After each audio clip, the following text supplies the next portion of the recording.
Alright, hi again. So this time I thought I would try and show you a few tips that I learned while I was building the Space Marine. There's some things that I've just sort of been using, or things that I've discovered or come across that I've found useful. So hopefully you guys will find this useful too. First one is to do with super glue, and I've had a couple of occasions where I've been using super glue and become really frustrated because the parts just haven't been sticking together properly.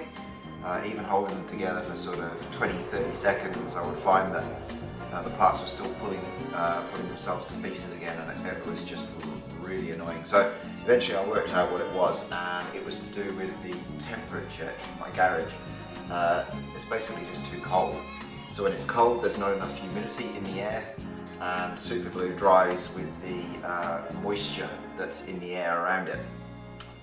It's one of the reasons why it's so good at joining your fingers together, because the moisture in your skin catalyzes the super glue and makes the reaction even stronger and quicker. So best thing to do if you're finding that your super glue is not sticking, it might be because the humidity is too low. All you need to do is just take the part that you're about to glue and breathe on it. Put your super glue on, breathe on the other part you want to glue it, and hold them together. That little bit of moisture that's in your breath will help catalyze the reaction in the super glue and will make it join faster and stronger again. So that was tip number one. Okay, so tip number two is also to do with super glue, and this is also to do with humidity again. So a lot of times you'll find that your tube of super glue gets ruined because it sets while it's still in the tube, and that's just wasteful. So the best way to keep super glue from setting in the tube, and also to stop the cap from sticking on, is to keep it in the fridge. So in the fridge it's low temperature, it's very low humidity, and that means that the super glue won't set. It also means that the lid should not glue itself on. So try that. Okay, tip number three is also to do with super glue. If you find that your top is being jammed on all the time when you've finished using super glue, before you put it in the fridge, just tap it a couple of times on the end. That will cause the nozzle to empty of the glue that's in it, and any fumes that would have come out inside the cap and caused the cap to stick together will stop. Alright, tip number four. This one's actually to do with foam and cutting angles or making angles in it. So here's this piece I prepared earlier.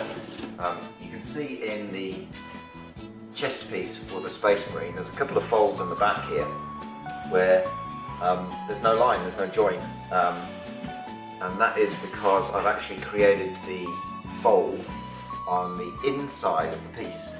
I'm not sure if you can see it too well on the camera, but what you actually do is you cut a valley fold, or you cut a valley in the back of the piece of foam, and then when you fold the foam from the show side, it will follow the line of that valley that you've cut in it. So to do that, on the back of the piece of foam you've got cut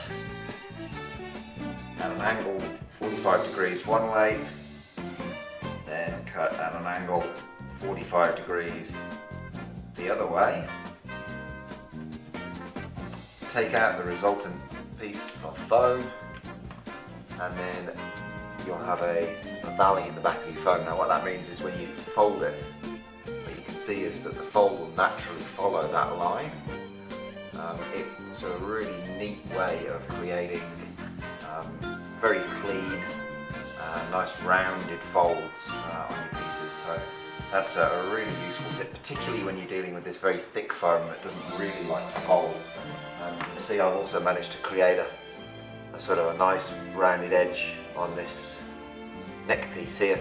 I'm using exactly the same method, just I'm cutting that valley fold from the inside but cutting it on a curve instead.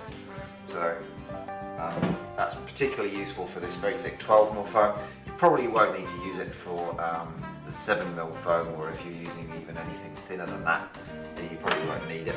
But that's something useful to remember. Okay, so something else that I thought you might like to see is just a quick look around my workshop slash garage. It is a garage. Just to see what else I've got in here. So here we go. Let's have a look. First of all, here's the Space Marine that I've been working on. This is progress so far. It's going pretty well. Just got the arms, shoulders, and helmet, and lots of detailing. So you can see behind him there's that strange looking cut out piece of plastic. That's the remnants of some laser cutting that I did. Or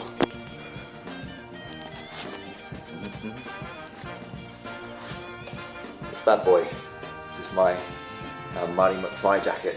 So the laser cut pieces were the belt buckle and the little blocks that are on the arms. I don't know if you can really see those in there. Yeah. And the bits around the top of the pockets, they're all laser cut. There's Marty McFly's hat. And there's his hoverboard and my pair of night mags that I've got illuminated from a power supply. So that's my sort of Marty McFly display.